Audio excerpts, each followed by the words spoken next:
પ્રશ્ન નંબર 2 એવું કહે છે કે ભારતના કૃષિ ક્ષેત્રના મુખ્ય પડકારો કયા કયા છે? બીજો આમ તો મેઇન્સનો ક્વેશ્ચન હોય, મેઇન્સમાં પૂછાય, નિબંધમાં પૂછાય, ચેલેન્જીસ વસ્તુ છે, એનાલિટિકલ ક્વેશ્ચન. હવે આ લોકો પૂછવા લાગ્યા છે. શું જવાબ આવશે કયો? પહેલું વિધાન છે કે જમીનના એકમ દીઠ વિસ્તાર દીઠ કૃષિ ઉત્પાદકતા વધારવી. ચેલેન્જીસ છે, ઓબ્વિયસલી ચેલેન્જીસ. પછી બીજું છે સામાજિક રીતે સમાવેશી કાર્યનીતિના માધ્યમથી ગ્રામીણ ગરીબી ઘટાડવી. મુખ્ય મુદ્દો જ પકડવાનો અને કૃષિ અને બિનખેતી રોજગાર બંનેનો સમાવેશ કરો. મતલબ કે એગ્રીકલ્ચર અને નોન એગ્રીકલ્ચર બંનેના માધ્યમથી ગરીબી ઘટાડવી.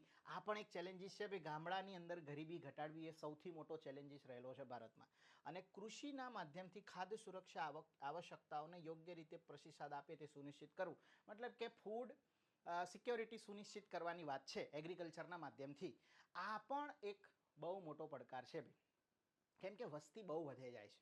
ઓકે, તો કહેવાનો મતલબ એ છે કે અત્યારે જોવા જઈએ તો એગ્રીકલ્ચર સેક્ટરમાં 3 ચેલેન્જીસ રહેલા છે. એટલે ડી જવાબ સાચો આવશે. 3 ચેલેન્જીસ રહેલા છે.